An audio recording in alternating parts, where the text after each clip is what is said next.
Looks like we're getting something through Restream. How about through YouTube? How about through here? It looks like we are live. Looks like we're getting something through I think we're live. Oh, well, I'm at it. Hold up. That was 3 hours ago. Watch later. How about through here? It looks like we are live. I think we're live. Oh, well, I'm at it. Hold up. Alright guys, what's up in the U-Box? This is TopHat Productions 115 coming at you with yet another video. A surprise stream that has been delayed and is a little bit late. It was supposed to happen earlier today, but we're doing it now. Kind of late at night. Because we have a lot of stuff come up. This is TopHat Productions. As you can see, some of our participants are going to be a little bit delayed. Demas has to grab some emergency supplies. Favorite Dragon isn't quite ready yet. And some of our other participants are kind of out of commission for tonight. Aside from that, what I'm going to go in and do is I'm going to hold down the fort by pretty much just giving an update of everything that's been going on thus far. But I need to grab my itinerary first. That is if I even have it on me. I have my itinerary on me. Yeah, I got it right here. This will just take a second. And as usual, anything that I mention in the video itself, if it has to be added into the description later, it will. Any relevant links that I mention or anything like that, it'll all be added. I can already hear myself coming in over the YouTube watch page, so I'll just close that. Okay, stream health doesn't look too good. That's still like in the, yeah. Okay, there we go. It's in the green now.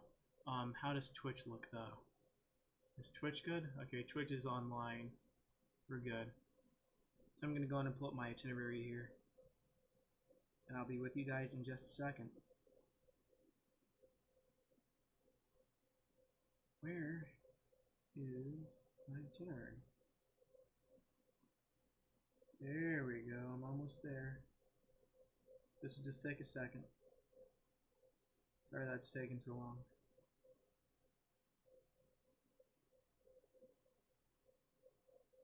And I didn't pin the message either, so I have to scroll up for like an eternity just to get to it. Goodness gracious. Demas, you have to remind me to pin important stuff.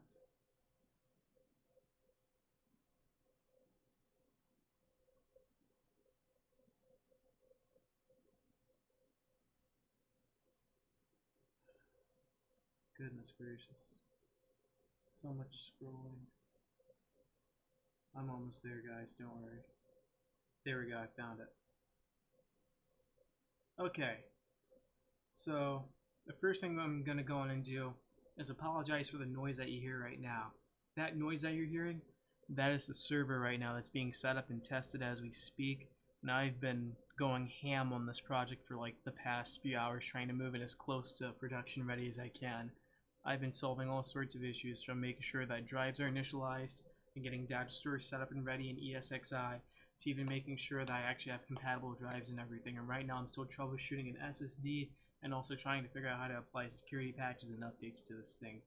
It should be ready for initial deployment by this upcoming week. And aside from that, I'll talk about the rest of it later. But for now, we're going to get back on topic here. Oh, come on.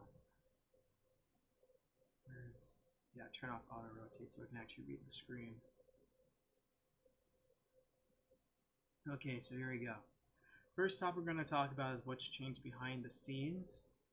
Firstly, in the last video, I think I briefly mentioned that we moved to a, we currently have, I think we currently have a private community. It's an extremely small community. The old Discord server is being archived. It is barely active anymore, and we have moved on to a completely different community. The new link, though, is a private community, and in order to actually get into that one, you have to be invited. We aren't really going to go into details about that right now, because we're still vetting people as we speak, and it is a long process. But that is one detail.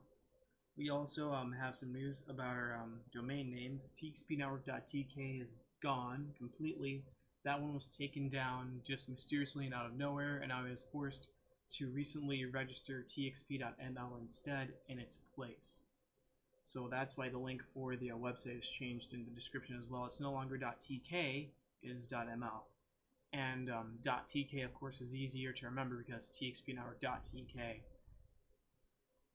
they both begin with T, but now it's .ml instead. So any domains that are pointing to our internal IP addresses and stuff like that have to be changed to TXP-Network.ml. We're still working on getting a .net or a .com. We also have started testing a few new test services. I'm not going to go into detail about which ones those are right now because they're going to be completely wiped out by the end of like next week or the week afterward and moved over to the new server with completely different configuration. But if you're looking for a hint, there you go. There's at least one new icon here that if you've been paying attention in the previous live streams, wasn't there in the past or previous months. We were just testing new applications in general, and some of those will actually make it to the new server, some of them won't. But that's all going to be handled and talked about in the section on Project Personal Datacenter. That's later in this video, not right now. Now it's time for me to actually go into detail about what I've been doing for the last few months. Now in the last video I already went into some detail about it, but I didn't talk about everything. Firstly, I had to go through a there was a vetting process of sorts for the job that I currently have. I was sent through an investigation of sorts, and it took months for them to actually allow me into the system, and it involved access clearance of sorts. I'm not really able to go into detail about it, as I said before, but it was important enough where I actually had to be investigated. They asked people about me that I knew, and how should I say it? It was a lengthy process. I don't know who got asked what questions, but I do know that there are at least some people who had to actually answer on my behalf.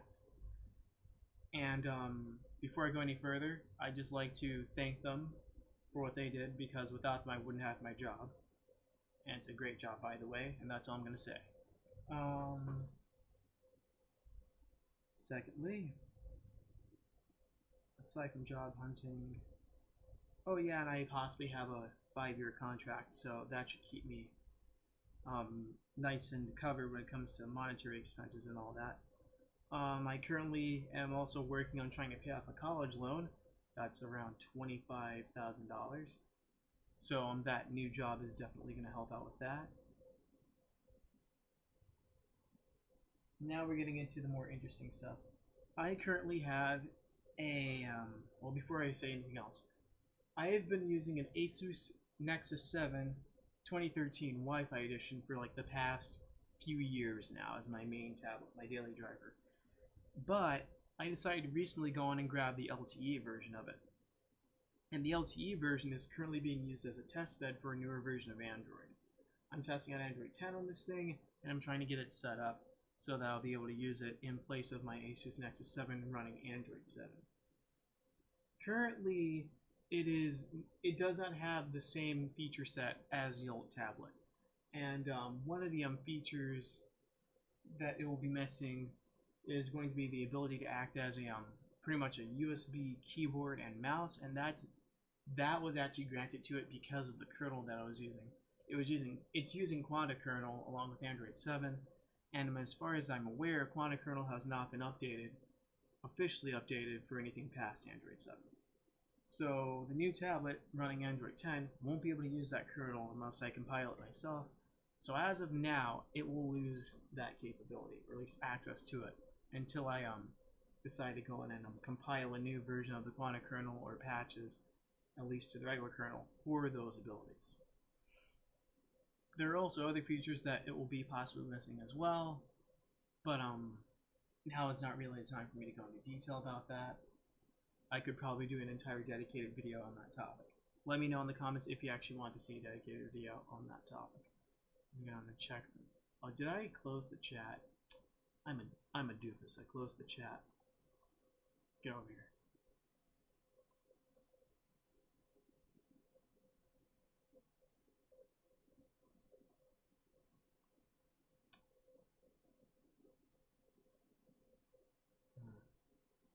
Where is Sherwin?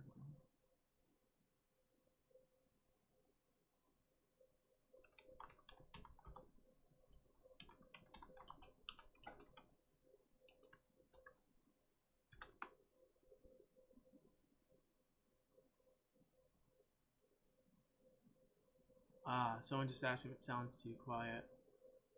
I got this. I'll turn up my volume just a tad bit. Let me see here. Testing, testing, 1, 2, 3. Testing. Is this thing on?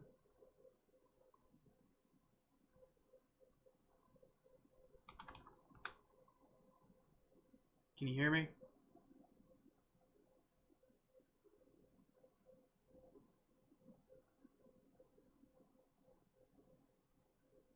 I'm going to turn up the microphone just a tad bit more. And there. Okay. Now what was I talking about? Right. In addition to the college loan, I'm also paying for other necessities, so yeah. Just slowly getting into the rhythm of actually having to pay for things like food and other things. I was on the topic of new devices. In other interesting news, I actually purchased something to replace my iPod. I've been using an iPod Touch 2G now for like the longest time. Yes, I'm a fan of the old iPods. And I decided to actually do a slight upgrade. Not a modern upgrade, but I went on and picked up an iPhone 3GS just to see what it would be like just to play around with it. I primarily just got it as a backup device. It's not actually going to be used for anything important besides music, and if my main phone happens to break or go down or anything like that, I can put a SIM card into the iPhone 3G and just use it for important things like calls, not really thinking of texting on that thing. It is, by all definitions, simply a backup communication device and nothing more. Let me see here. What other new devices did I get? On the topic of just new stuff in general, I also had to get a few new batteries for my phone because the old ones, those actually went up recently and they became unsafe to use. So I went and got some new ones, and so far they've been working very well for me. Haven't had any issues out of them. In fact, I believe they actually have a higher capacity number of milliamp hours than the old ones, which is actually pretty nice. They hold a charge for longer at least.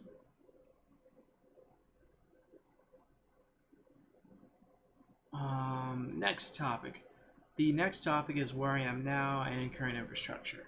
Well, as I mentioned a few minutes ago, I have the server and it's running right now. It's currently being set up.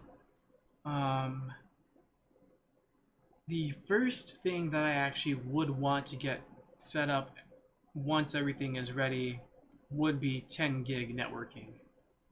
I actually bought a 10 gig NIC for the server, but it is not an Ethernet NIC. It is actually, I think, 10 GBE. I can probably pull that up.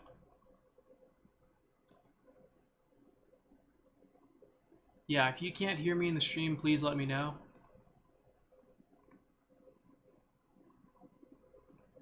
Let me go and pull up 10 GBE.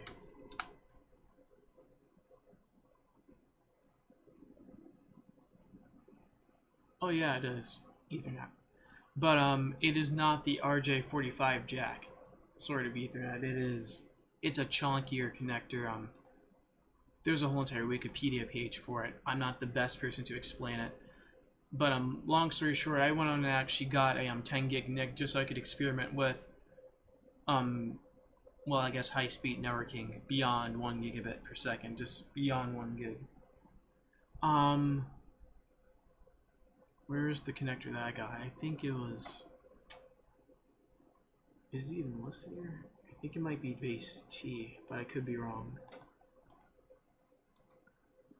Yeah, I think I got base T. SFP plus, yeah. It was this one, I believe. 10G base T.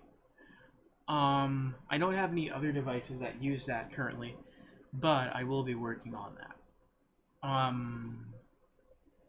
Aside from networking, I am also going to be experimenting with graphical acceleration and compute cards. The server will be using a Tesla K10, which is a dedicated compute card, and I'll be using that on, I believe, either the Mac OS VM or the Linux VM. I'll be using that for floating at home and other tasks where I can experiment with the compute card to see how well it does at certain tasks. I also hope to actually move my workstation, as in my current workstation, over to the server as a VM as well. And once I do that, I'll actually be able to pull parts from the workstation and just throw everything into the server.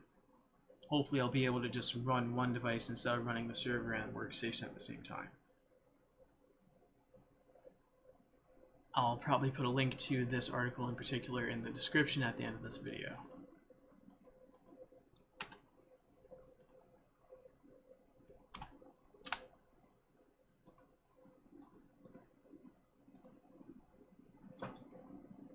On to the next topic. Yes. Now this is where things get more interesting, because these are things that are going to impact you guys as end users way more. For any of you who actually have played on our Minecraft servers, we have two mod packs that are currently being developed. We have FIIK and Dynamic Nature. Those two mod packs have been around for at least like over a year now. And I've been working on them, trying to make sure that they work on low-end devices for a while. At least FIIK does. Dynamic Nature, unfortunately, does not. And I would never recommend running Dynamic Nature on a low-end device, because it will be a terrible experience. But FIIK should work on computers with 8 gigs of RAM, and even if your processor is like 10 years old, it should still work just fine. However, the next update was supposed to happen this month during August. Let me see here. Yeah, it's not very likely to happen this month, and that's just due to things that came up recently. I will try to push out an update before mid-September, but I can't promise anything. It's just been hectic around here just due to everything that's been going on. And if I remember correctly, the current iterations for both FIIK and Dynamic Nature both have working server versions as well, so you should be able to run your own server versions of FIIK if you want to, but testing for the next version is going to take a while just because of how cramped my current schedule is. I'm currently looking at a possible transition to full-time, so while I currently have a 4-day weekend as of now, that 4-day weekend is being taken up by multiple projects, such as Project Personal Datacentre, which is the server. There's Project New Client, which is the laptop. That's still being worked on as well in the background. I'm also working on a new project called Project Low Power, which involves all of my low power devices, including my tablets, and also backup phone and stuff like that. There's a ton of things going on over here, in addition to making sure that I'm ready for that conversion to full-time and just trying to learn the ropes of my new job, handling chores around here, paying for necessities and stuff like that, trying to budget because of the fact that I'm actually using my paycheck more and more to handle certain necessities that I didn't used to handle months ago. So it's just kind of easing in more and more into the adult life as I prepare to move out in a few years. But as a result of that, and other things I have not mentioned because I am not at liberty to mention them, especially in Livestream, things are going to be a bit slow down. They're going to be a bit slow around here, especially for public-facing projects. However, I'm hoping to get at least a public build of FIIK out there, maybe within like the next few weeks. With that being said, I also work with the mage bending community as well, and due to my work with the mage bending community, we've been making sure that the public server for mage bending remains up as well. In fact, Favorite Dragon we'll be discussing that later on in this video, but not yet because most of the constituents planned for this live stream are not quite ready yet. Let me check on them right now.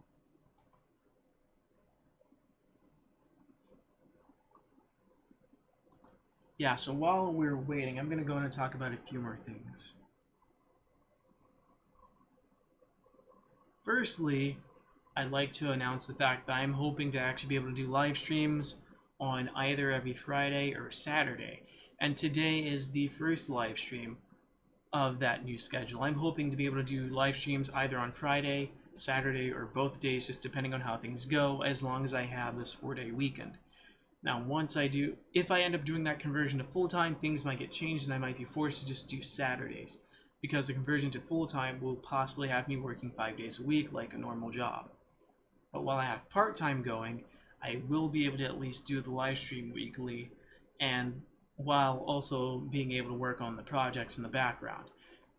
If you want to see what I'm doing with my downtime when I'm not in the middle of a video, you can check out the project links in the description, because there are constant updates to those projects almost every day.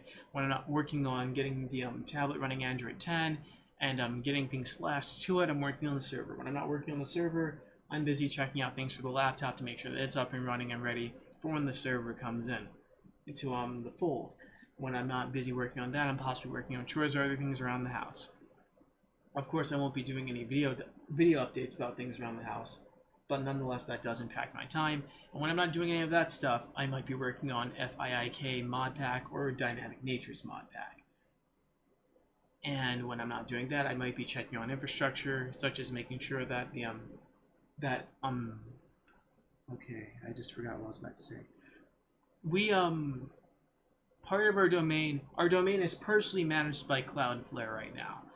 So there are also some things I may have to actually change for Cloudflare as well, and I just saw what might be lightning outside my window, so I'm hoping the power doesn't go out with the server running. Yeah. So my plate is pretty full as of now, and from wake to sleep, I'm pretty much thinking of what the next move is to make sure that I'm moving, just trying to get things done. Right now, Project Personal Data Center, this chunky server right here, is the objective. This thing literally is the primary focus for me, because if I can get the server up and running, everything else is going to be dependent on this server.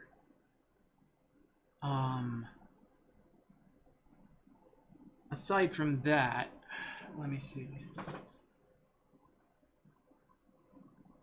Oh yes, I'm supposed to mention how it's going to impact you guys. Firstly, it'll impact you guys by making it easier for you to actually catch my live stream, so that you aren't constantly taking shots in the dark trying to figure out when I'm online or offline. It'll also make it easier for you guys to actually find me on other places on social media, because of the fact that the live streams, just like any other videos I do, will have links to pretty much everything that is a current event or project, which means that you'll be able to keep closer tabs on what I do when I'm not in the middle of the video. In addition to that, you'll also be able to give more consistent feedback into what I should make videos and streams about next, and overall it will just be better for you guys because of the fact that you'll be able to participate way more often. It won't be as sporadic, it'll be much more well planned, and if need be, I can even possibly change the day on which the stream will happen depending on my schedule, but that can only happen if you guys can consistently communicate with me, which means I have to consistently be able to actually get content to you in a predictable manner so that you guys can actually get to me in the first place. So that's the entire point. I'm trying to be more consistent right now so that if things change, you guys will still be able to keep up with me, and I'll be able to keep up with you guys. I'm trying to become a better content creator, but that can only happen if I start with the first step, and that is a consistent schedule and consistent content updates.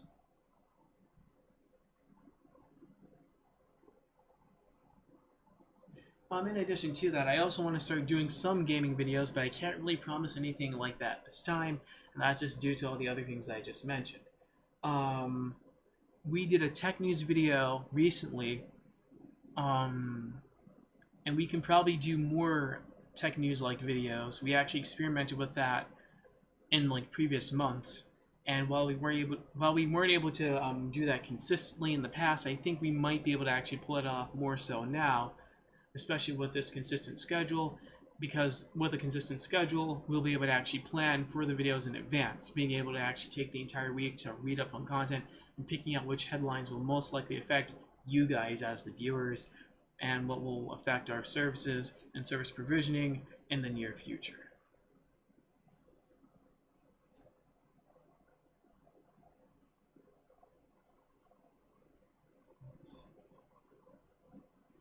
With that, I'm going to go on and leave the stream up just for a little bit so that you guys will have time to ask questions.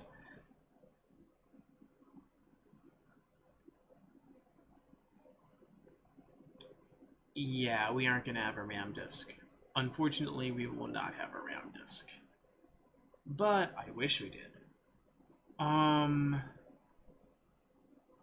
You know what? Speaking of the devil, why don't I just bring up one of the, yeah, I'm pretty sure it'll be safe for me to bring up something like this, right?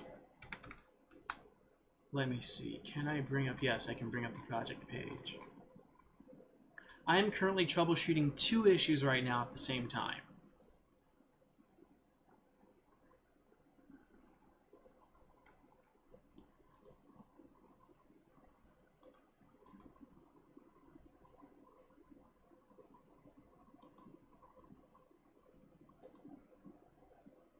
Hey!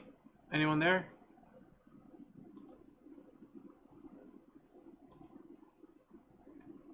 I can't change the volume right now. I got this.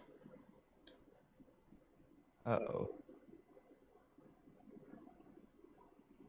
Hey, how you doing? Pretty good. How about you? I've just been holding down the fort by rambling on about things while waiting for you guys. Sorry about that. I'm here now. Oh, what am I doing now? I'm in the middle of a live stream. I was just saying I'm here now. My mic must have gone out a little bit. Okay. Okay. Nice. Yeah, can't talk, but indeed type and answer. Okay. So guys, from here on, in the next segment of this video, I'm just going to go in and leave the group chat up so that you can actually see our replies, because one of us cannot actually join the voice chat at this time. But you'll be able to see the answers because this video will be uploaded in HD. Let's see here.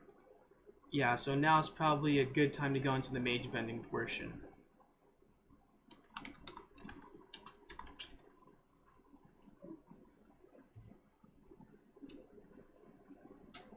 Me? Oh, hold up. Okay. I have my microphone up at max too. It's just that I don't want a whole bunch of noise coming over the microphone at this point. Is there like a lot of static? Good. Last time I turned up my microphone this loud, it was really staticky and like people were complaining about that, and I don't want that to be an issue.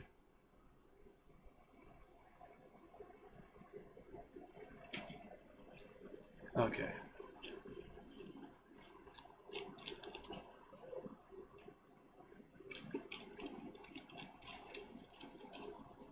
I think that's OBS handling it.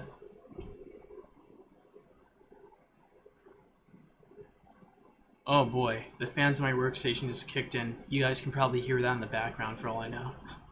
Hopefully not. J6, can you hear it? Yeah, a little bit. Not too bad though. Yeah, I went on and stuck my workstation into balanced power mode, because if I stick it into ultimate performance, you'll really hear those things kick in.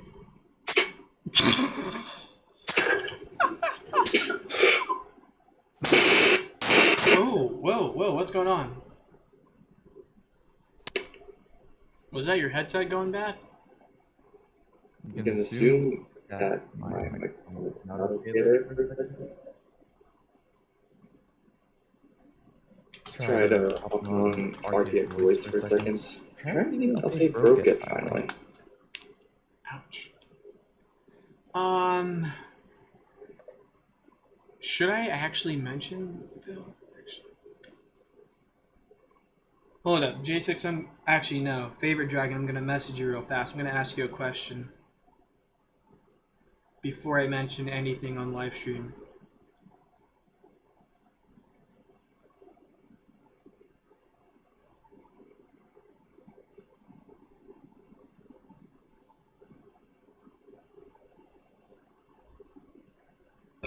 Excuse me.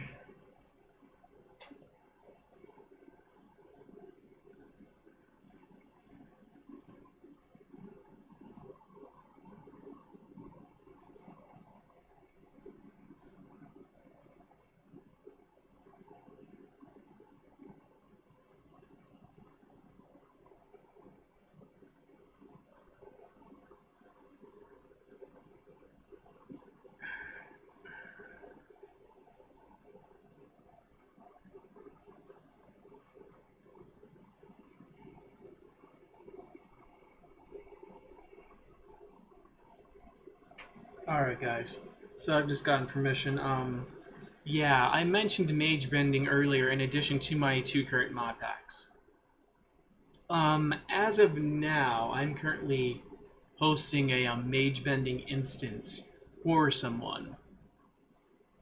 I'm not really going to go. I'm not going to go into detail because the server is whitelisted, and I don't really know if they want me giving out the IP address or anything like that. So I'm just going to play it close to the chest right now.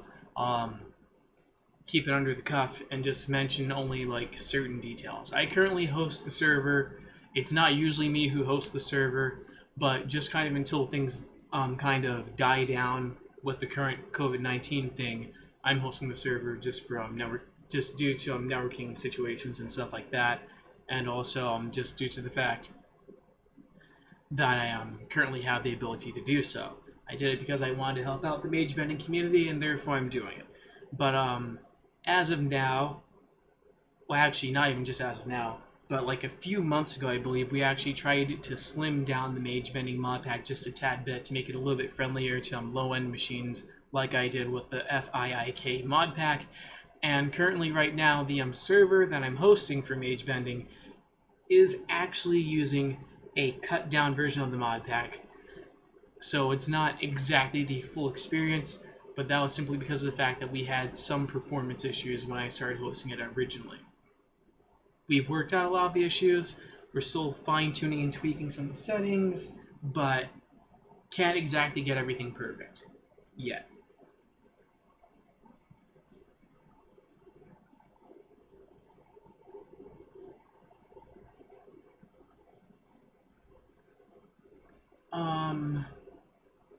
As such, the version of mage bending that you see on CurseForge might not be the exact same that you see on our server if you end up joining. And that's just because of the fact that we've been doing a lot of testing, like performance testing and stuff like that, making sure that pretty much anyone can join without getting completely thrashed. And we've also been we've also been working on controlling mob spawning and stuff like that. Overall, it's been a long journey, and while not many people are on the server right now due to various situations, I have at least some confidence in the fact that the server version should be able to run on almost anything, even a potato. The only thing that you'll probably need is like 8 gigs of RAM, but most laptops nowadays come with 8 gigs of RAM, and if yours doesn't, it's usually cheap to actually get another 4 gig stick. Most laptops nowadays come with at least 4 gigs, so I would suggest making sure that your machine has 8 gigs of RAM, because it's already terrible enough trying to run Windows as is with less than 8 gigs of RAM. I would know how that feels because I used to do that, and in fact, my first laptop had 4 gigs of RAM, and guess what? Windows kept throwing these terrible low memory warnings. Back like before the creators update, right? Like back when the updates were numbered 1600 and stuff like that, like 1607, 15 and all that. If your laptop had 4 gigs of RAM, 2018 time period. Yeah, during the very early time periods of Windows 10, if you're rocking 4 gigs of RAM, you were getting smashed to pieces. And you were getting constant low memory warnings. And I was one of those people because I had a nerve to run Google Chrome on 4 gigs of RAM. Me, the idiot back then, who thought it was actually a good idea. You can get away with it on Linux because of the fact that Linux can be way, way more optimized for low-end devices. But on Windows, it's a nightmare trying to optimize it for 4 gigs of RAM because of all the things that run in the background, automatic updates, search indexer. In addition to those two, there's also telemetry and stuff like that. And if I remember correctly, still well just the heavier operating system, you know? Yeah, and Superfetch and was it SC host or something like that? Like all the background processes just ate up everything, right? Yeah, just the way that everything in Windows is built for backwards compatibility with everything that could ever exist for older versions of Windows just slows it down so much. In addition to that, I mean, like, so pretty much all the new stuff, Cortana running in the background too, advanced graphics like the Metro UI and all of that, which has been since replaced by Fluent, hopefully. But yeah, all that stuff, it does not do just another layer. It does not do well on 4 gigs of RAM. I mean, you can try to push it with Pro or Enterprise because Pro and Enterprise are at least a little bit leaned down. But if you have Windows 10 Home, guess what they're also pushing? Advertisements and crap like that. Now, they have like targeted advertising, ad IDs and stuff like that added into. It's just a nightmare. You don't want to run Windows 10 on 4 gigs of RAM nowadays. In fact, like most OEMs, when they push out like machines with only 4 gigs of RAM, it just makes me cringe because it's like, are you trying to give us like a bad user experience? Like, they already had a nerve enough to not put out devices with like SSDs until just recently. But that's enough blabbering by me. Long story short, make sure your computer has 8 gigs of RAM. Even if you aren't playing Minecraft, it'll feel way better than getting killed at 4. I'm telling you. Just like years before, 8 gigs of RAM is minimum specs for just about any machine that you want to game on. Oh, and if you're video editing, you better not come in here with 4 gigs of RAM. It's terrible. I know what 4 gigs of RAM... I know what 4 gigs of RAM at video editing feels like because of the fact that I used to have a MacBook that had 2 gigs of RAM and I tried to video edit on it. Some of my worst videos were made on that. Guess what? The audio is out of sync with the video. I don't know why. We know you've run that void pointer. You just like watching Emacs crash. But also you have a hard-on for Emacs for some reason. I don't know. How do you run Emacs on Windows?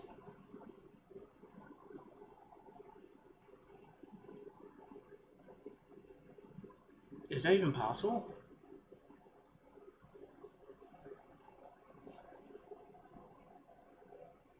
Favorite Dragon just said he's... Oh no, it's over. Favorite Dragon says, okay, cool. I am now Speed. Where's Lightning McQueen? Favorite Dragon should just change his icon to Lightning McQueen now. It's over. We're in trouble. Over gamers. We already have gaming Wi-Fi routers last I checked, and those things are cringeworthy. He's got his 8.5 gigabytes of gaming RAM. 8.5 gigabytes? Did you really just say 8.5 gigabytes? Yes. How do you even get a kit that has that? Did you like sneak in like a... The 4 gigabyte stick was a failed 8 gigabyte stick. They cut it down just like they could have cut down the Athlons to 3 cores instead of 4. Goodness gracious. Oh yeah, Void Pointer's right. That's that'd cursed. be great. That's cursed. No more Tricore, please. Oh man. We need more Tricore and half gigabyte sticks. Hey, Intel's running 5 cores right now on their laptop, so I guess it's fair game. Yeah, I overall like the idea that Intel's going for. Just why the odd number? I don't know. Even does ARM even allow for odd numbers of cores? I think they. I think they're like all even numbers, like 6, 4, 2, 8, like nice round numbers. The thing that bothers me overall is just that it literally can't split the workload evenly, you know. And when you want to use that high-performance core, there's only one of them. Which is really sad. Was it big or small? They should have at least 2 high-performance cores. Yeah. I mean... There would be 5 cores, I'd say 2 high-performance, 3 low. You know? No, 4 low. 2 high performance and 4 low, because of the fact that you can have like a ton of stuff running. Like you could probably have like Windows Search Indexer and other background tasks running on the low end cores, and then have like your video editing or your other tasks. I'm betting that probably jumped up the TDP way too high though. Possibly. Comparatively, like what they're going for. Aren't those big little cores from Intel running on the 10th gen though? Is it like 7 nanometer? Yeah, 10 nanometer. It's either the I think it's Alder Lake? Low performance ones were Alder Lake, yeah. Yeah, Foveros, Alder Lake, all of that's on their new new process node. Isn't Foveros like just the generic name for all of those products? Oh, hold up. Someone just I mentioned think something. it might be. RAM disk. Oh, they were talking about RAM disk and 10 gigabit Ethernet. Unfortunately, no, we will not be using it for RAM disk, as I mentioned before. We are instead trying to use it for high-speed interconnect between different nodes in the internal network right now in the house. And maybe one day, if I get a faster internet plan, I'll be able to actually use that 10 gig outside of my house as well for external communications. But that is not guaranteed, because that takes a lot of work. Do it say in the Minecraft server that it's actually really good that they have on Minecraft version 1.12. That was pretty much the last version that had like decent stability and performance. I don't know if you know, but like a lot of larger servers that are doing just pure survival, they actually stick to 1.12 nowadays. Just Yeah, because 2B2T, right? Yeah, for example. They still, I think Mojang still has to actually rip up the current code base and actually try to optimize it for many core solutions a little bit. It's not single-threaded, as everyone says. It's not single-threaded, because if it was only single-threaded, it will be only running on one thread. But we know that it probably spawns multiple threads, especially if you're running mods and stuff like that. Yeah, it's just very, very poorly optimized for multi-threaded performance. So they need to improve it. Like you're saying 2B2B or 2B2T. Yeah, they were hit It's actually as bad as it seems running on like one core on the overclocked 9900KS. Yeah, so it's barely even utilizing the processor that's sitting on. Meanwhile, if there was multi-threaded, they could just throw a nice Threadripper or something.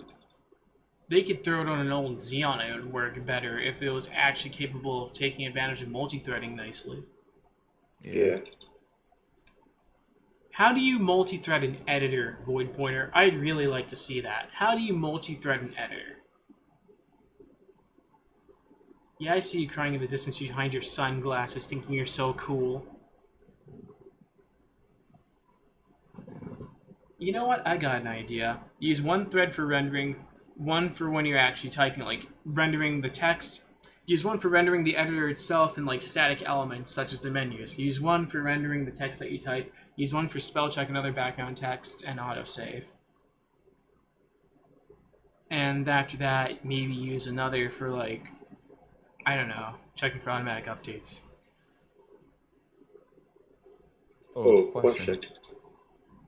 That was probably the worst design ever, right? Spawning threads for things that only have to happen like momentarily in the moment. Like every so often. Autosave only happens like once every few minutes or maybe once every few seconds. So you don't really need a dedicated thread for that. That's like sitting on a timer, isn't it?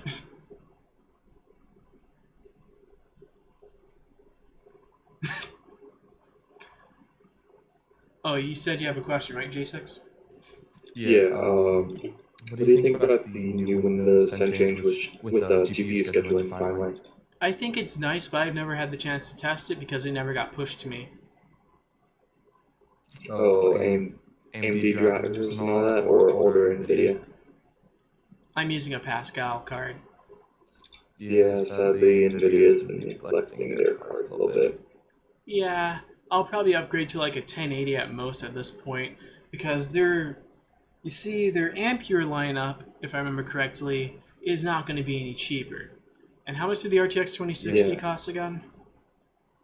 Yep. 2060, I think MSRP was 300? Yeah, like 400? Yeah. Yeah, 3060 is going to be around the same pricing. And how much did 400 is confirmed MSRP. How much did the 1060 cost? 1060 was like way lower. It's like entry-level card almost.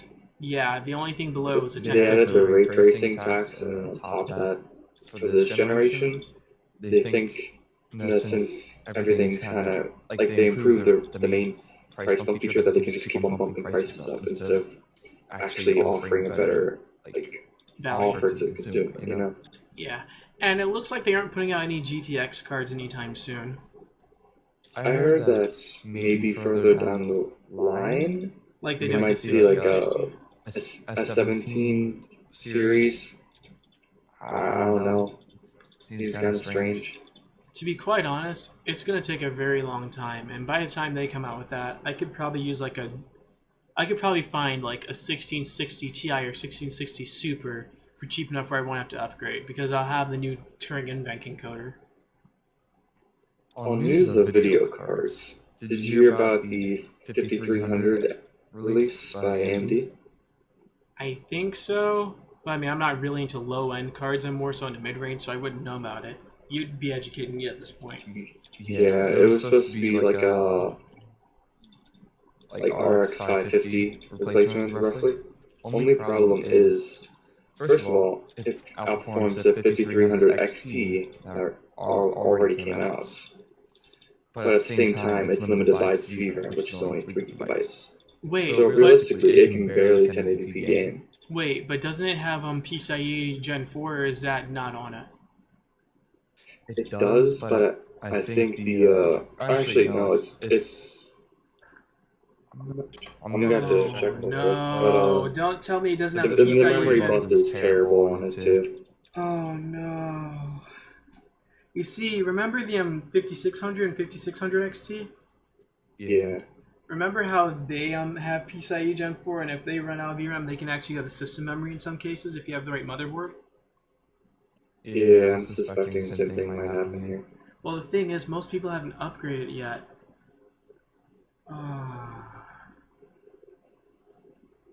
Don't tell me that this thing has like 4 gigs of VRAM in 2020. We already killed off the 2 gig cards for a reason. They can't do trash. Hey, they still sell the 730 cards at Micro Center, okay? So don't you trash talk my low-end cards. Hey, look, okay? Your 730 card's about as good as a 522 gig. It's good as a display adapter, and that's it. And it's not like Kepler's aged that well. Intel standard definition graphics, if the rule is a thing. At least you have 2 gigs of VRAM. Yeah. Hey, doesn't it also have like a video encoder on it though? Not sure, honestly. Yeah, if you're not using a GT520 or a GT522 gig, and you get like the Kepler card instead, at least you have an NVENC encoder, I think. Yeah. Because Fermi and below didn't have that. Yeah. What was I thinking? On the plus side of things, apparently the RX 5XX series, like 50, like 580, 570, all that, are going to be sticking around for another year at least. I was just looking at it today. Isn't that the Hawaiian Islands? What was that? The Hawaiian Islands GCN architecture? Before Vega? Oh, I believe so. It's a refresh of the 480 and 4XX. Yeah, those and the 590. They need to wipe those cards out and just replace them with Vega replacements already. Not to be mean, I mean, Vega was pretty expensive. I wouldn't say Vega, yeah. But I mean, at the same time, though, Vega replacement of all time? I mean, Vega performed better, but yeah. What I'm saying is these cards are getting really long in the teeth. The 570, the 580, and the 590, and the 400 series are getting long in the teeth. And they need to be replaced with something a little bit newer, and it would be nice to see them... I don't know, I mean, Vega is probably the only thing they have besides Navi, though. Yeah. What's it called? Maybe they can make, like, Vega, you know, Vega 6, Vega 8, Vega 10, Vega 12, Vega 16. Global Foundry, yeah. AMD has a deal with Global Foundry over their 12 nanometer, which was the 580, 590, all that is. So they're probably going to be producing that until 2021 in the US. And what about TSMC? TSMC's 7 nanometer, as far as I know. And you've seen like the demand war between NVIDIA, even Intel at this point, all trying to get TSMC's 7 nanometers. Yeah, but I'm not too sure about, honestly. But something tells like I said, they're confirmed to be working with Global Foundry until 2021 for 12 nanometer. Something tells me that AMD is poised to take care of any supply issues that they had recently, whereas NVIDIA and Intel are going to have a hard time getting supply out. Intel is going to have issues because their own foundries aren't doing too well right now. They are barely figuring out 10 nanometer production.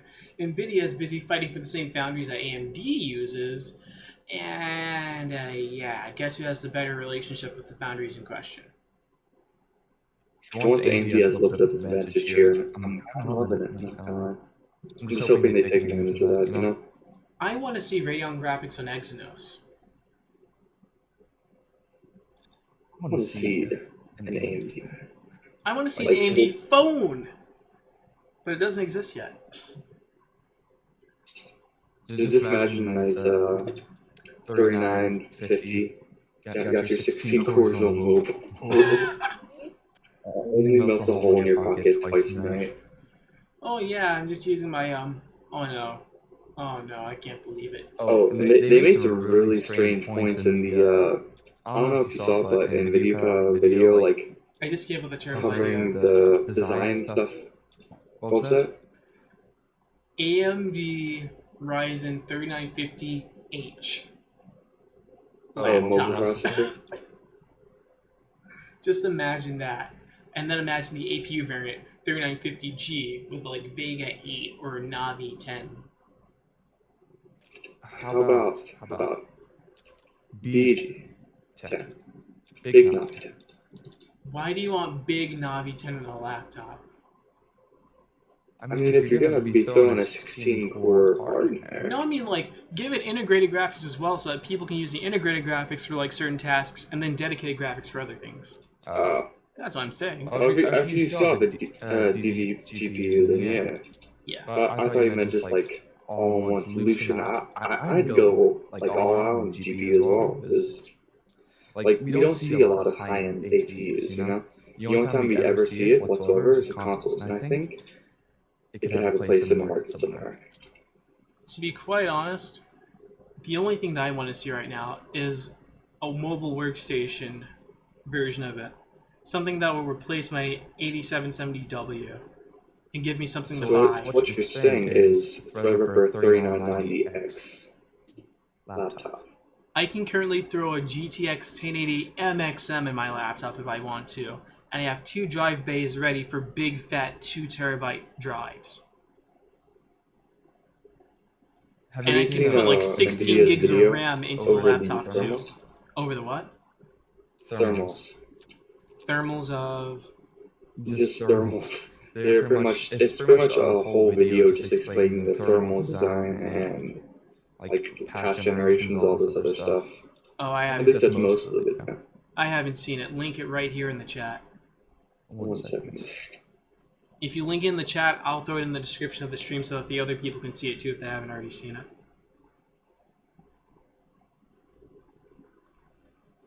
That's as old as saying Android has worse camera quality. Oh boy.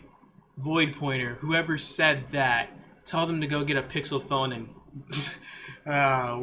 Oh, it's on now. Samsung and Google say hi. Am I right? You know what? How about the Asus Zenfone, the Zenfone 6 and the Zenfone 7? Those monsters with like triple camera sensor setups sitting on top of them. Like... Am I right? So overall, the video says the remarkable art of science and of modern graphics card design, but it's pretty much just about thermals and all that. See, it's kind of funny because they kept on going on about different kind of odd, specific topics. Like they were talking about how if you didn't have a thermal limits and like you didn't have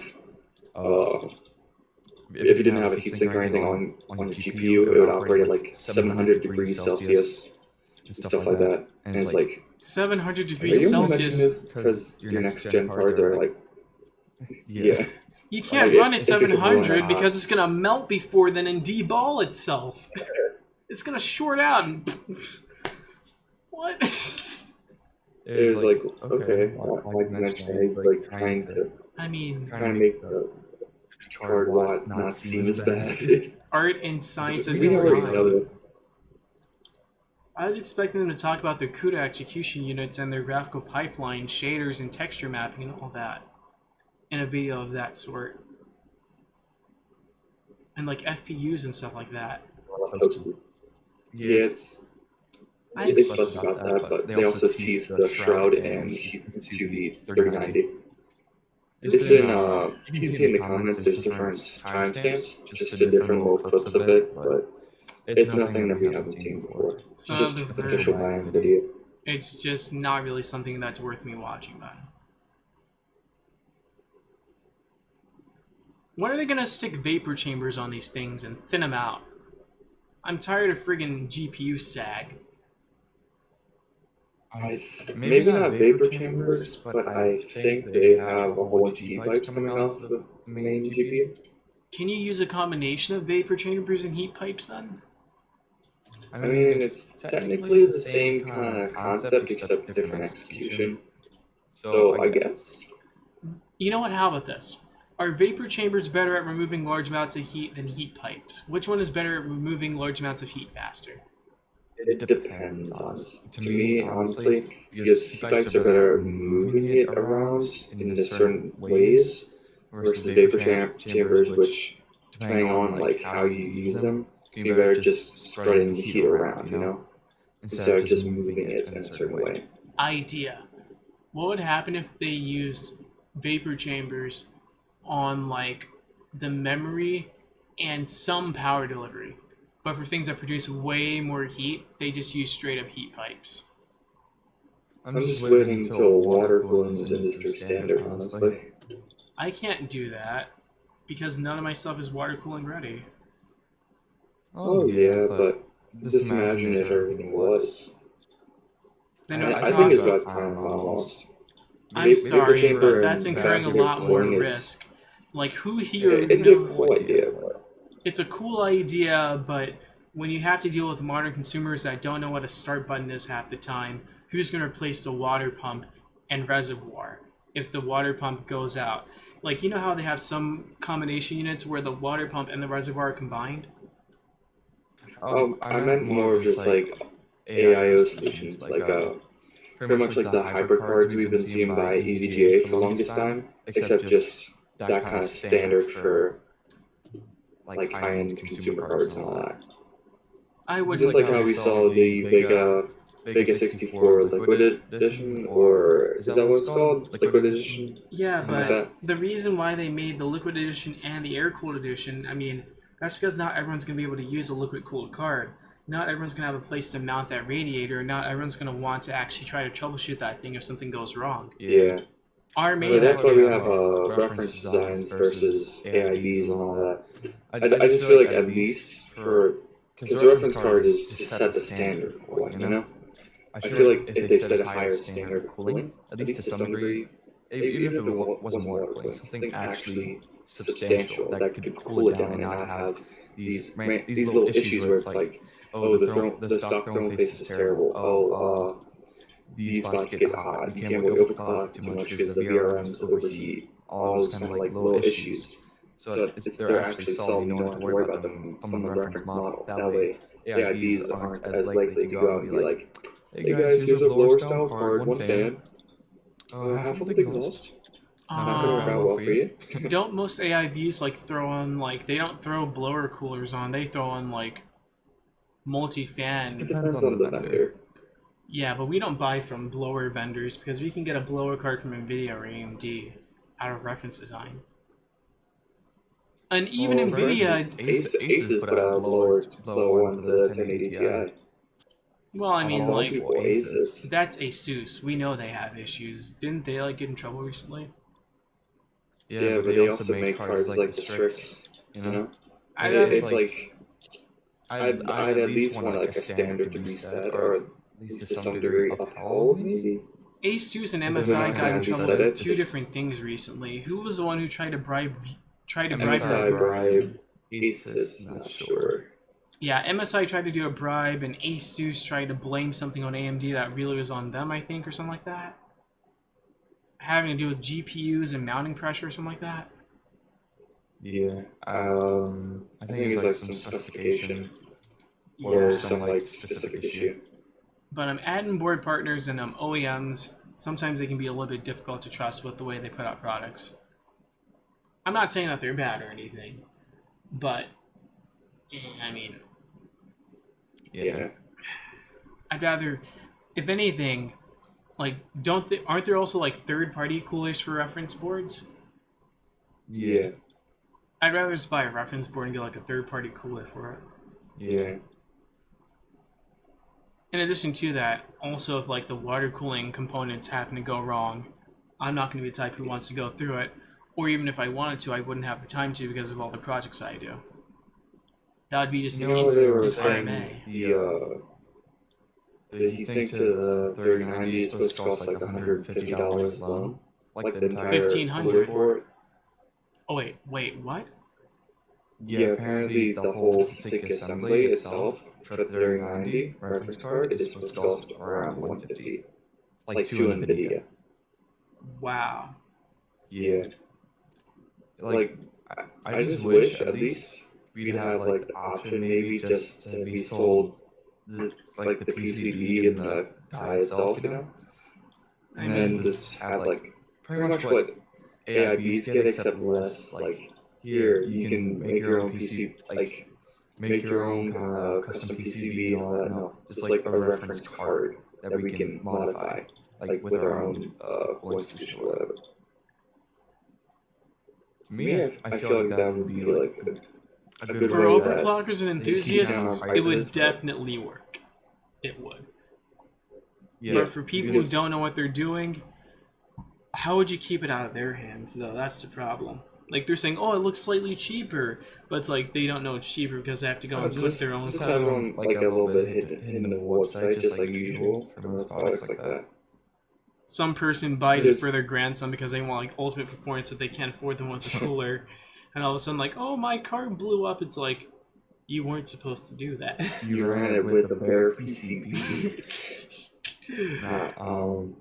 I feel like overall that'd be a good solution. Like if it's getting up to these costs for the cooler, because then that brings down MSRP by $150 that you can then pass on to the consumer, or at least part of it, and then Void Winter just asked a question, happy, or at least the high-end pros and all that.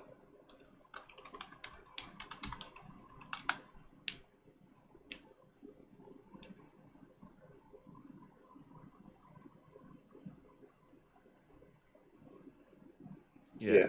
What do you mean by let's use it? Also, I'm gonna probably go get some food real quick. You guys don't mind? That's cool. I'll probably have Favorite Dragon do some text chat while we're at it. Okay. I'll be right back then. Alright. Okay, guys, so that was our just a little tech news. That was our small tech news blurb. Now we're going to go slightly more into mage bending.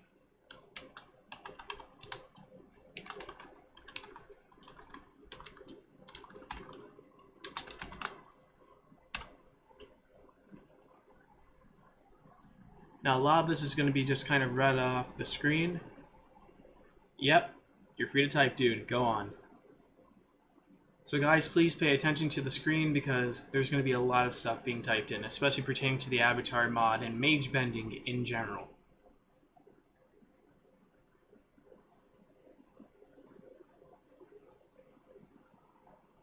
Okay. So firstly, is there blood bending? Alright.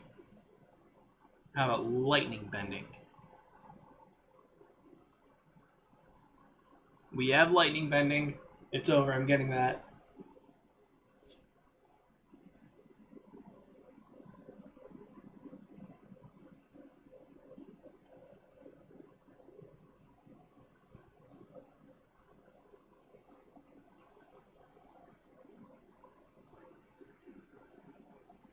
Alright, that makes sense.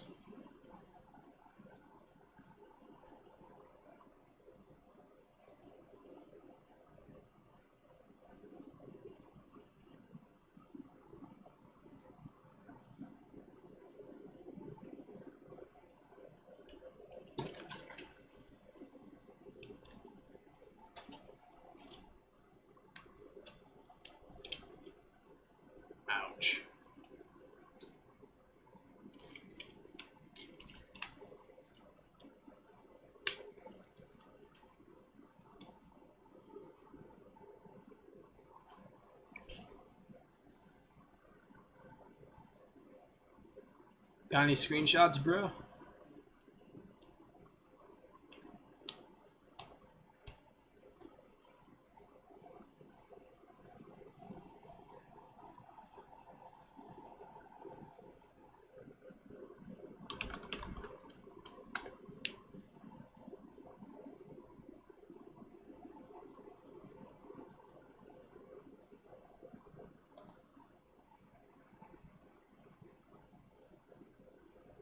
Oh, nice.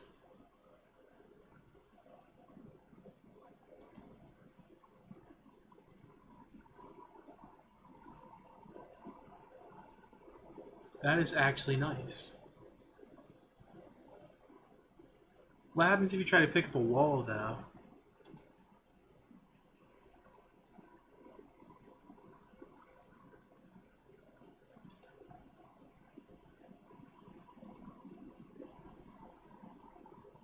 Guys, if you happen to hear fans kicking in, that's the combination of the server running, which is currently sitting at low RPM, and also my workstation, which happens to be encoding and transcoding this video stream for you guys right now.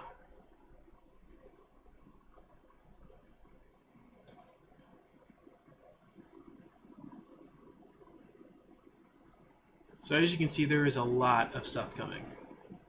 Like, you might be able to actually fly with this airbending thing, like, legitimately. And I don't think I've ever actually seen flying with this mod before, but that's because I probably haven't used it enough to actually find out everything yet. But this definitely looks amazing.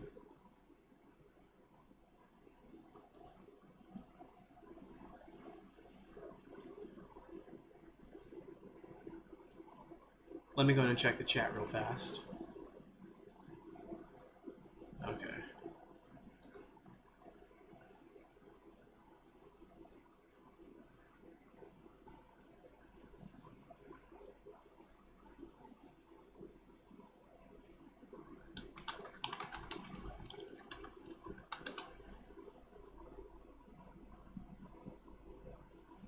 Wall jumping, so we have a little bit of parkour built in?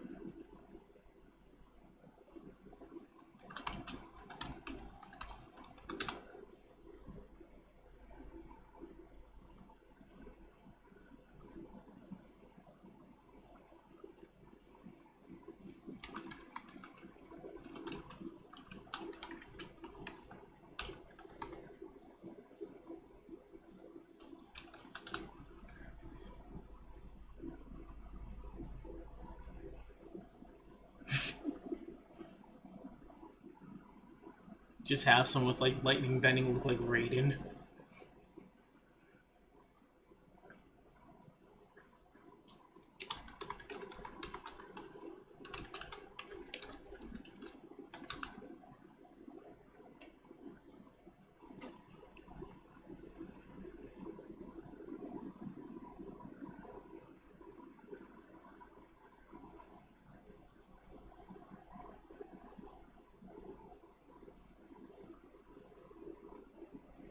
Alright, so we won't have fatalities, but we will have other cool stuff as well.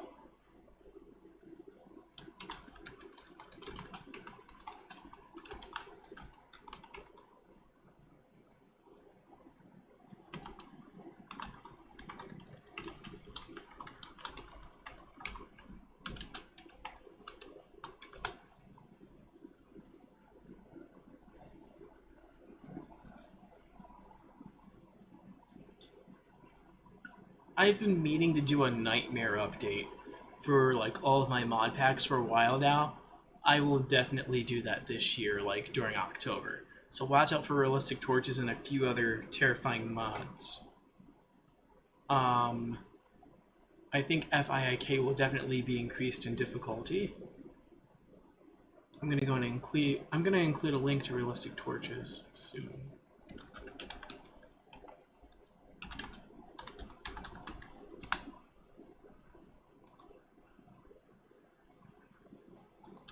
Because this mod would definitely scare the crap out of people.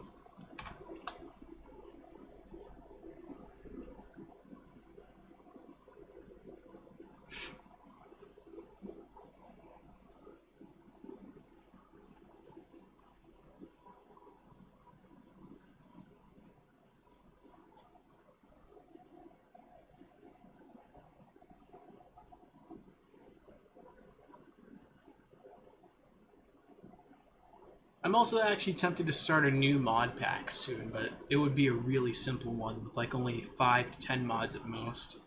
Not sure if I'd actually want it to be connected to anything else. Still working on the initial gist of it, like enhanced difficulty Minecraft.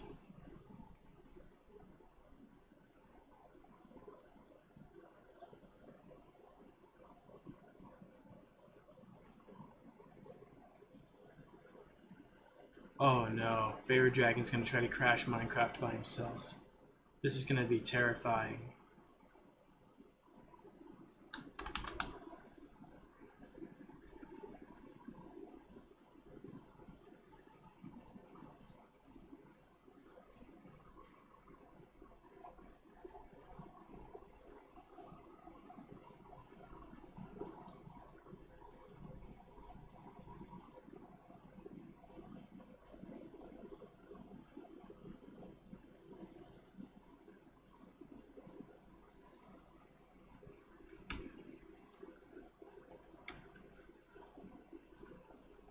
Just scaling the Discord UI a little bit.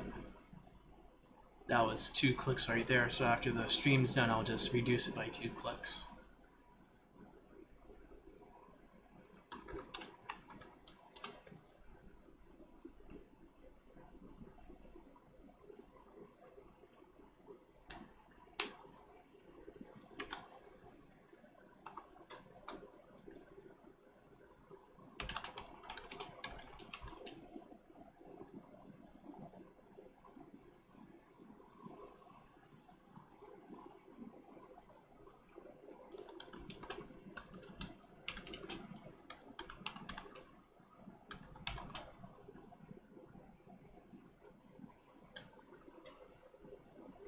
Oh no.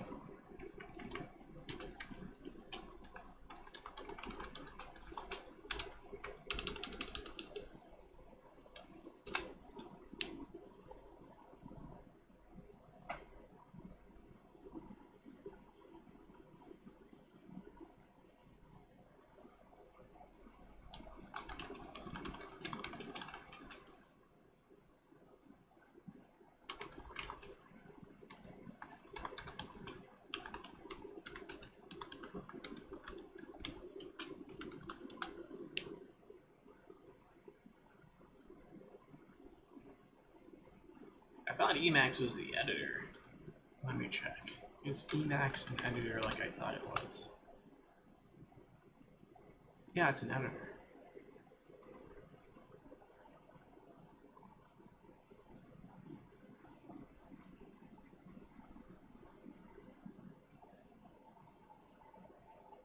You know what? How long has the stream been going on? The stream has been going for about an hour now. So I'm going to end it in like 2 minutes.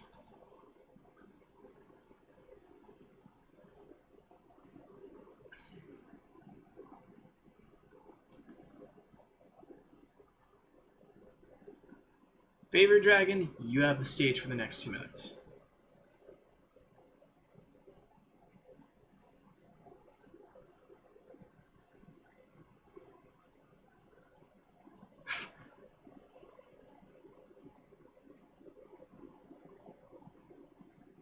Yeah, you said it was a daemon, dude. I was like, what? Emacs is a daemon? I didn't know it ran as a service in the background. Let me see here. I learn something new every day.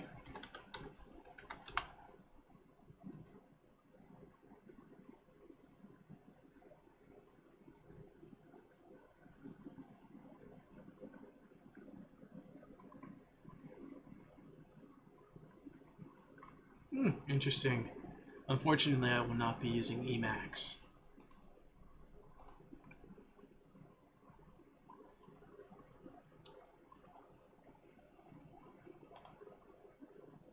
Guys, we are coming up on the end of our time together. So, I'd like to thank both Favorite Dragon and also J6 for helping out during the stream today. Demas was unfortunately unable to join us because of the fact that he needed to actually grab emergency supplies and was actually held up by important tasks. I don't blame him. He has a lot of things to do. He is an adult and he has to take care of things just like I am an adult. and I'm slowly but surely taking over the roles of what I need to do to get out of this house. Oh, let me go and read that.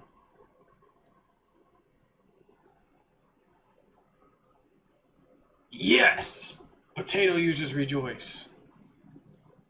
Aside from that, some of the people that we had last time, like Void Pointer, was unable to join due to other miscellaneous reasons, and I understand that life can always get in the way, but we will always try to have at least 1 or 2 guest speakers.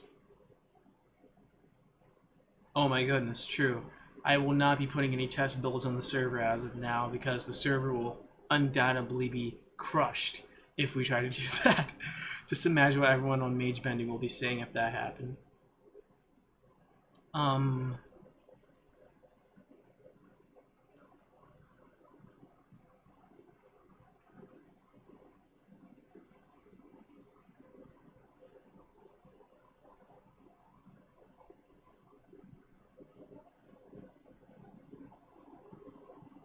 And as you can see right here, an update has been, an update is indeed coming. We aren't going to give an ETA for it, but it is coming. So just stay tuned.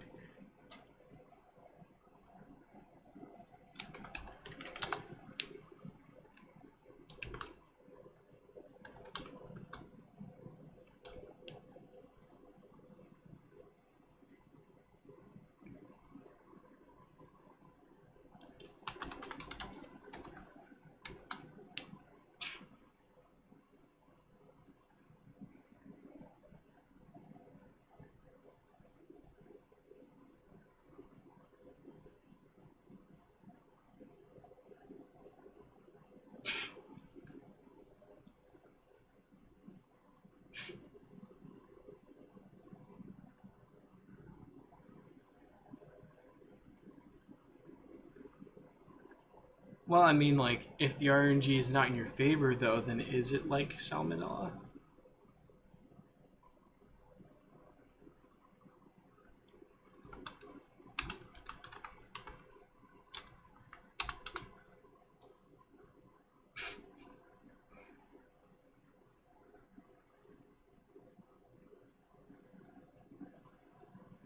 You know what? The fact that you mentioned salmonella it kind of tells me that it might be coming from personal experience on your part. Why did you mention salmonella specifically?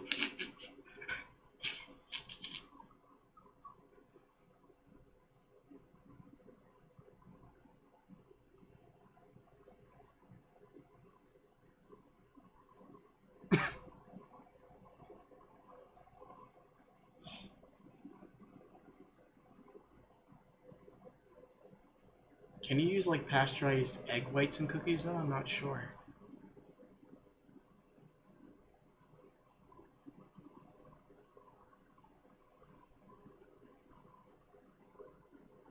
Well, how about this? Pasteurized eggs then. Can you have pasteurized egg beaters in a cookie? Instead of like using raw eggs. Yeah, if you use pasteurized, then you might reduce the risk. Are we talking about salmonella? Yeah. Pasteurized egg beaters for making cookie dough. I mean, we're talking about eating it raw, right? Yeah. There's a lot of recipes you can find that are actually decent cookie, like raw cookie doughs that aren't raw. And then on top of that, you can like add it to ice cream. Yeah, they put in some kind of binder. It's not the eggs, but it's egg-like, I guess, in texture. It still tastes like the real thing. Ah. No risk, no take. Favorite dragon just wants a salmonella. He just wants to play like cards with the devil, man. Oh no. Favorite dragon, you know you can't be saying that. It's just the damn cookie dough. You heard it here, folks. If the update doesn't come out in time, it's because we're busy trying to resuscitate him from a bad batch of cookie dough. Why are you here? Just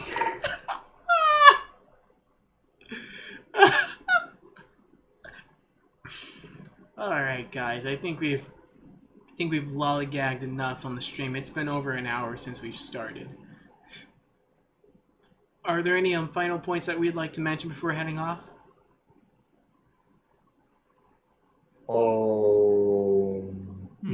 Good question.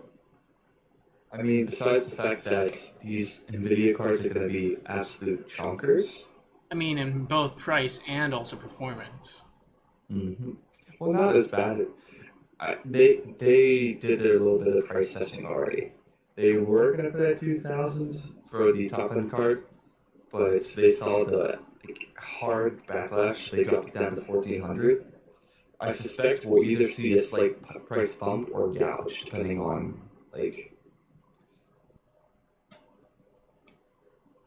yeah, on what they're feeling for the day, I guess, you know.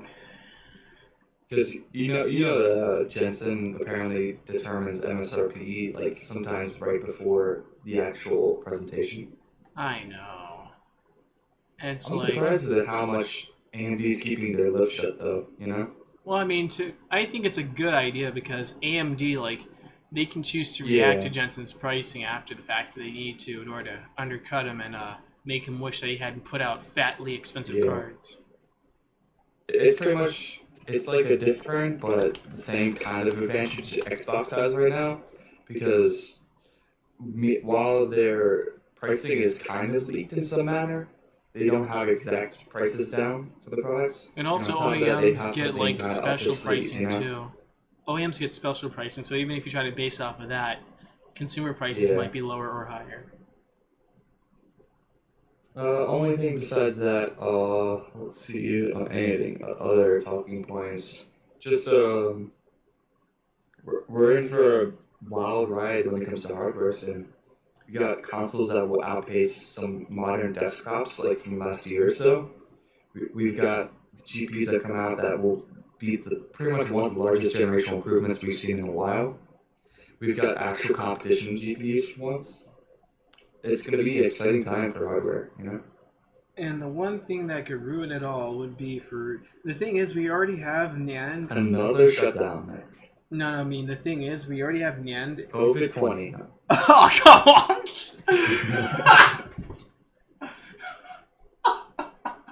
Just to see another industry shutdown. Demonetized. Wait, I don't make any money. Oh no. COVID RTX 3060. 3019, get it right. That's her low end card, the lowest of the low. $1,500 million.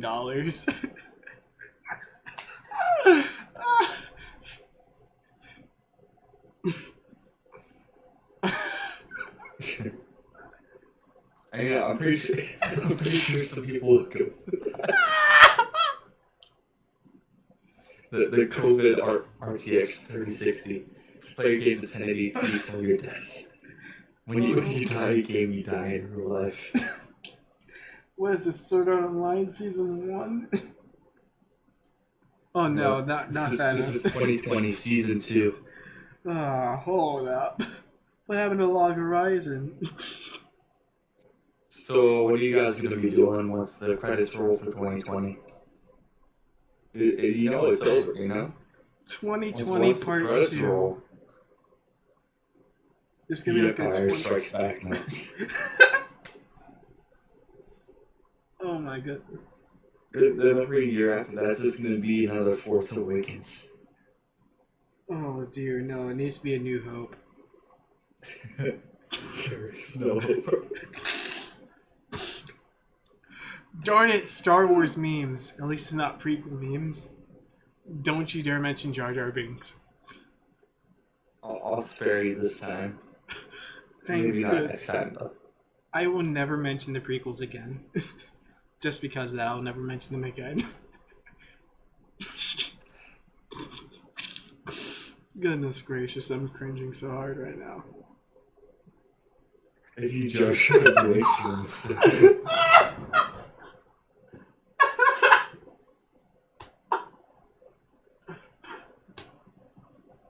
you know, my only last thought last thoughts is if I can't make a personal space heater on my next gen computer, I'm riding. We've got 350 watt GPUs, we've got 150 watt roughly CPUs, you know, we got like 100 watts consumed by the system. If that can't heat up my room, then I'm gonna be very upset. Oh, you forgot to bring in the M.2 SSDs, the PCIe Gen 4 SSDs. They can make heat too. Yeah. Just do it like Apple does. Don't turn on the fans to the last second. So about it. You're wrapping this thing up. Yeah, I'll stop blabbing now. I was having way too much fun with that. That's okay. Goodness gracious, it went from an hour 15 anyone. to... We should have played Cards Against Humanity. Another time. Indeed, another time, because this stream would have went from like PG-13 to like friggin' X-rated. So no, RTX rated. Oh, I'm gonna die now. Okay, guys, this is TopHat signing out. You know what to do. If you like the video, hit the thumbs up. If you don't like it, hit the thumbs down. If you like this channel, please subscribe, and hopefully we'll see you in the next video. Until then, this is TopHat Productions 115 signing out.